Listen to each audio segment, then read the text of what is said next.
Hola, buenas noches. Hoy vamos a hablar de las redes sociales, pero vamos a hablar de la responsabilidad legal que le cabe a la persona que hace un mal uso de las redes sociales en detrimento de la imagen de otra persona o de las herramientas que tiene usted en caso de ser víctima de alguno de estos casos. Está con nosotros el doctor Felipe Sánchez Iregui, es abogado javeriano y él sacó este libro que se llama Redes sociales, del daño virtual a la responsabilidad legal. Tema súper interesante y súper de actualidad hoy. Doctor Felipe, bienvenido. Gracias por estar con nosotros. No, muchísimas gracias, Giovanni, por la invitación, a ustedes, al canal y a todas las personas y a los televidentes. ¿Cómo así que del daño virtual a la responsabilidad legal? Uno creería que el daño virtual que le hacen a una persona cuando lo injurian, cuando lo calumnian, pues no queda impune prácticamente. Claro, y lo mencionas muy bien, Giovanni. En el libro utilizamos un concepto que es el beso del diablo. ¿El beso del diablo? El beso del diablo. ¿Cómo es es eso? como cuando te besa el diablo, no importa cuánto te bañes, siempre quedará la marca. Sí. Y eso es lo que pasa en las redes. Cuando una persona injuria o calumnia a alguien en las redes sociales, no obstante que se rectifique, no obstante que haya una acción legal, el daño quedó hecho. La reputación de las personas, la intimidad de las personas es muy difícil de recuperarse una vez que tú has hablado mal de una persona. Y, por ejemplo, en temas políticos es todavía mucho más grave. En el tema de la responsabilidad legal y el daño virtual, ¿por qué lo titulamos así? Fue muy interesante porque es que la gente suele creer que lo que yo digo en las redes no daña a las personas y las daña más de lo que los mismos televidentes y el común de las personas conocen. En Colombia tenemos muchísimos casos. Tal vez somos los más prolijos en sentencias en toda Latinoamérica, porque hicimos un estudio comparado en la Sergio Arboleda con casos de Argentina, Chile, Perú, y los casos más resonados son los colombianos. Violación a la intimidad, violación al buen nombre, a la honra e incluso hostigamiento y discriminación en las redes. Es muy grave. Vamos por pasos. ¿Qué pasa si alguien hace una injuria, una calumnia contra otra persona en redes sociales? ¿Qué recurso legal tiene? ¿Y qué opciones de que eso pueda ser juzgado hay? Claro, interesante la pregunta, Giovanni. Una de las distinciones importantes que deberían, incluso en todas las escuelas de comunicación, enseñar, es que cuando yo estoy hablando del delito de injuria o calumnia, estoy hablando de información que es falsa. ¿O no comprobada? O no comprobada, pero la verdad jurídica es temporal. La verdad periodística es atemporal. Quiero hacer esa distinción más adelante. ¿Por qué quiero decir esto? Por una sencilla razón. Cuando se viola la intimidad, la información es cierta, pero también se viola un derecho fundamental. Como pasó en el caso de una señora que le debía a otra 3 millones de pesos y no se los quiso pagar, la publicó en Facebook. Le dijo, esa señora, fulanita de tal, no me ha pagado la plata. Es verdad la información, pero no tenía por qué violar la intimidad de esa relación de un crédito que se habían dado entre ellas. Y es un caso real colombiano. Cuando la información es falsa, estamos frente al delito de injuria o calumnia, que es lo relevante.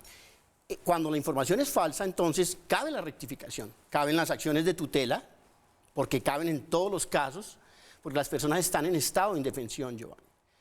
Yo no puedo meterme a tu red si tú hablas mal de mí y borrar lo que hablaste mal de mí. Entonces tengo que acudir a una vía legal, que en este caso es la acción de tutela. Cabe también la acción penal por injuria o por calumnia. Claro que cabe. Y caben las acciones civiles de responsabilidad civil extracontractual, es decir, indemnízame por el perjuicio que me has causado, pero debo probar el daño y ese perjuicio. O sea, caben 3 tipos de acciones diferentes. Y en toda Latinoamérica es exactamente igual. Si uno recorre, por ejemplo, desde Argentina hasta México, que hemos hecho todo el barrido en la legislación, y en casos de las Supremas Cortes es exactamente igual. Caben las 3 acciones. En unas se llaman acciones de tutela, en otras se llaman acciones de amparo, como en México, por ejemplo, en Perú también y en Panamá. En Colombia la llamamos acción de tutela, pero es exactamente la misma acción. Y la acción de injuria y calumnia, que es un delito además muy grave, no es el menor de los casos.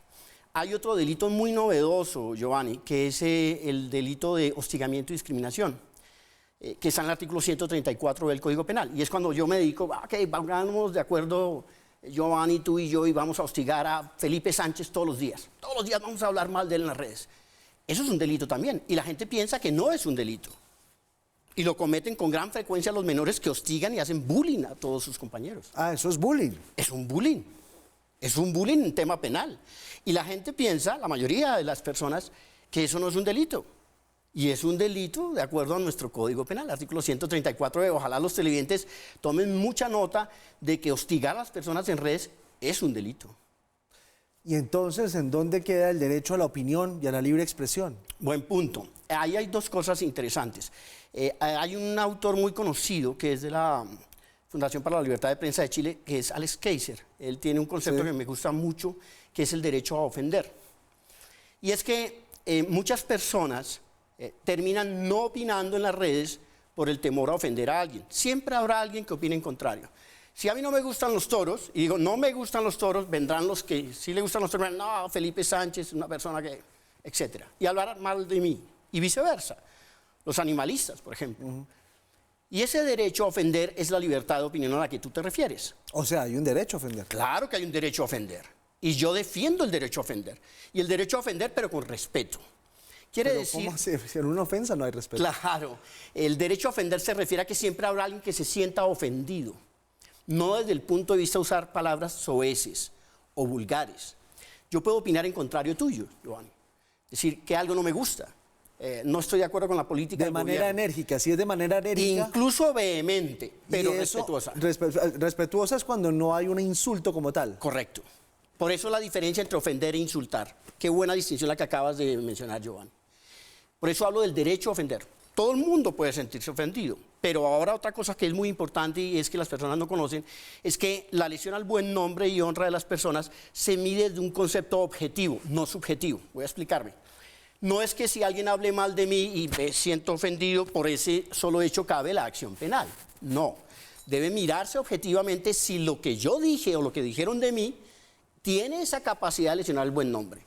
Si yo digo que, por ejemplo, alguien pues viste muy mal porque no le cae bien el rosado y se ve ridícula, pues eso es mi opinión. Es un juicio de valor. Es algo que no puedo probar por un método científico, que es la diferencia entre opinar e informar. Informar es lo que yo puedo probar por un método científico. El alcalde que más parques ha construido en Bogotá es fulanito de tal. Eso lo puedo probar. Eso es una información. El peor alcalde de Bogotá es fulanito de tal. Eso no lo puedo probar, porque no hay un índice de medición. No puedo probarlo por un método científico objetivo. Si no lo puedes probar, simplemente no va. Correcto, es una opinión. Es una opinión.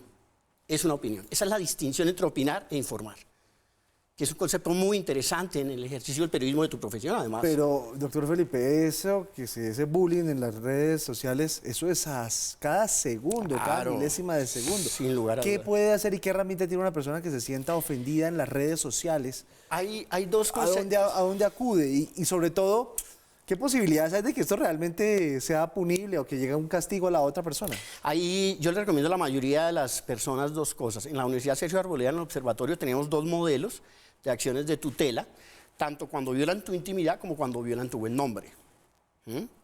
Y esos modelos las personas simplemente diligencian los datos, adjuntan la prueba y la imprimen, y la presentan y presentan la acción de tutela.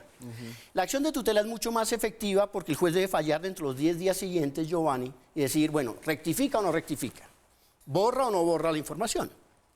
Vean lo interesante, cuando estamos frente a una violación al buen nombre o la honra de las personas, cabe la rectificación. Es decir, me retracto, no, efectivamente Felipe Sánchez o Giovanni Celis no es la persona que yo dije que era. Pero cuando violo la intimidad de una persona, por ejemplo, descubro que alguien tiene una preferencia sexual o practica una religión o algo en particular, no cabe la rectificación porque la información es cierta, pero aún así cabe la acción de tutela. ¿Para qué? Para que la persona borre eso que publicó y se abstenga en el futuro de hacerlo. ¿A qué pena se expone? En la acción de tutela no hay procesos indemnizatorios. Yo no puedo cobrar dinero. Lo único que puedo pedir es que rectifique lo que es falso. Y si no, Nada.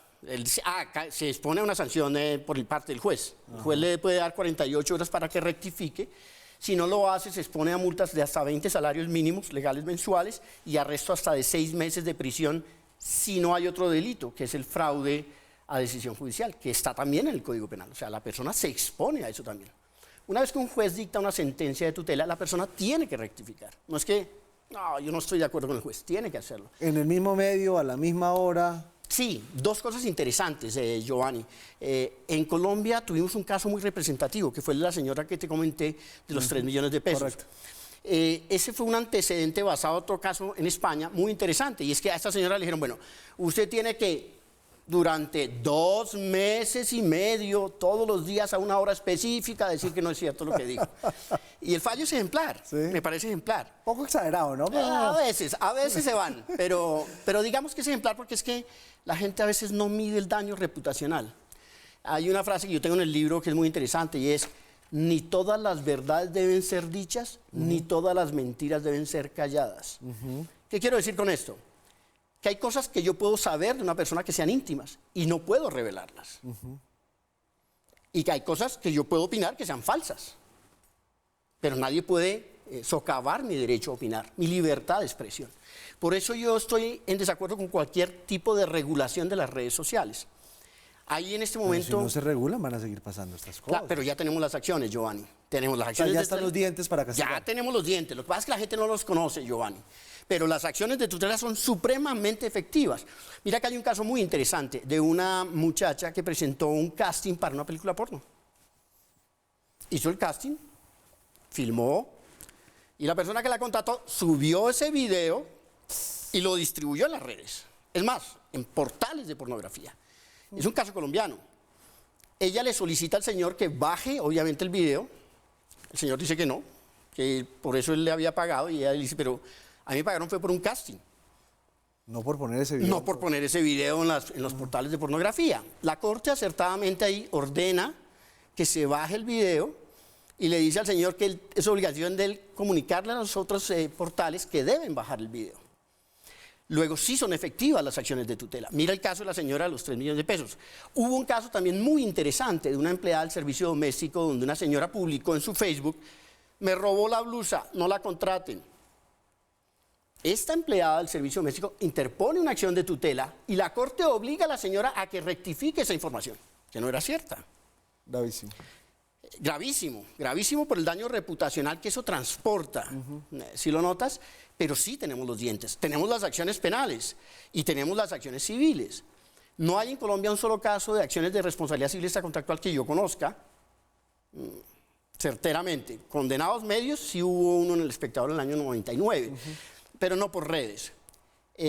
Ha habido sentencias condenatorias, a penas de prisión por el uso de redes inadecuado, sí las ha habido. No, recientemente a quienes amenazaron a nuestra querida colega Vanessa de la Torre y a Matador, que ya está condenado. Ese es un caso de hostigamiento, ¿sí Ese te das es un cuenta? hostigamiento, sí. Exactamente, con base en el artículo 134E del Código Penal. Luego sí tenemos los dientes. Hay un proyecto de ley muy interesante que presentó el fiscal, actualmente fue aprobado en Cámara en primer debate, va a segundo debate en el Senado, que incorpora 2 nuevos delitos que tienen que ver con el tema de redes. Yo soy anti cualquier ley que restrinja la libertad de expresión. Pero estos 2 delitos eran muy importantes, Giovanni. El primero es un delito que es el sexting de venganza. ¿En qué consiste? Sí. Normalmente una persona tiene una relación y comparten videos íntimos. Y entonces la persona ofendida porque la dejaron dice, si tú no vuelves conmigo o no te acuestas conmigo, publico. Eso es una modalidad de extorsión, que es un delito que está en nuestro Código Penal. Atención, televidentes, porque es un delito, es una extorsión. Pero cuando la persona simplemente quiere hacer daño, por ejemplo, bueno, ya me dejó, no va a volver conmigo, pero aún así quiero hacerle daño y publico el video, es un nuevo delito que va a haber en el Código Penal. ¿Qué es cuál? El sexting de venganza. El que simplemente quiera publicar un video íntimo sin autorización de la otra persona, simplemente para causarle daño, incurrirá en ¿Y prisión. eso ya está en el...? No, está aprobado en Cámara. Pasó ahora a aprobación en el Senado. Está en ese momento en el Congreso. El otro delito es muy novedoso, con el cual estoy de acuerdo, que es el de la inducción a la autolesión. Voy a explicarlo. Ah, esos retos virales. Exactamente, la ballena azul, terrible, Momo, terrible. exactamente. En Colombia no existe un tipo penal, un delito que encaje exactamente allí. Yo puedo inducirte a ti al suicidio, puedo inducirte al homicidio, pero no puedo inducirte a que te lesiones. Giovanni, córtate con una cuchilla todos los días. Eso no existe dentro de un tipo penal que case exactamente en nuestro Código Penal. Y se va a llamar la inducción a la autolesión. Yo estoy de acuerdo con el proyecto. Son los únicos 2 delitos que yo incorporaría. Todos los demás delitos se pueden cometer a través de las redes, Giovanni. Yo puedo estafar por las redes, desde prisión puedo llamarte y extorsionarte. Puedo corromper a menores a través de las redes. puedo inducirte a que te suicides, puedo inducirte a que cometas un delito. Es más, puedo generar terrorismo. Yo puedo decir, en este momento hay una bomba en el centro comercial Titán. Y lo divulgo en mis redes. Y si tengo 100.000 seguidores, el efecto que eso va a tener en la gente, la capacidad de lesionar es gravísima. Pero eso sí eso es un delito. Es un delito. Y eso ya está. Y está, por eso te digo, y es el terrorismo. Oh, Qué interesante. sus Entonces, derivados, entiendo. cuando uno hace todo el paneo, como lo hicimos en la Universidad Sergio Arboleda, de todos los delitos, hicimos un estudio muy interesante, muy juicioso con abogados penalistas. Bueno, ¿qué delito no está en el Código Penal que no se pueda cometer a través de las redes? Solamente esos dos. Solamente nos faltaban esos dos. Pues muy interesante, doctor Felipe. No. Yo sí lo recomiendo, este libro está bueno. ¿Dónde lo vamos a conseguir? En la librería de la Universidad Sergio Arboleda se consigue. La librería de la Universidad Sergio Arboleda vale muchísimo la pena para saber, para que nosotros tengamos herramientas y no permitir que otras personas vengan a lesionar nuestro buen nombre, porque hay castigo para aquellos que injurian y que calumnian y que tratan de pisotear el buen nombre de las personas. Hay que aprender y hay que tener esto casi que debajo de la almohada, porque ahora en las redes sociales se dice cualquier cosa. Y a los que nos hostigan en las redes, los que nos hacen bullying en las redes, Giovanni, que es muy importante eso. Qué bueno, eso ya no se puede hacer. Doctor Felipe, muchísimas gracias por estar Giovanni, con a nosotros en El ustedes por la Punto. invitación, a los televidentes. Ojalá las personas tomen real conciencia de la responsabilidad que implica este aparatico, que todos lo tenemos, pero el daño tan grande que podemos hacer a través de él. Pero las cosas buenas si lo utilizamos bien. Así es, no es la herramienta, es su uso. No es correcto, no es la herramienta, es el uso. Me conecto con el set de Redman Noticias, muchas gracias, doctor. Y nosotros los dejamos antes de ir con Felipe y con Paula y con Mauricio y con Camilo. Al set de Redman Noticias los dejamos con las imágenes internacionales del día. Ya nos vemos allá.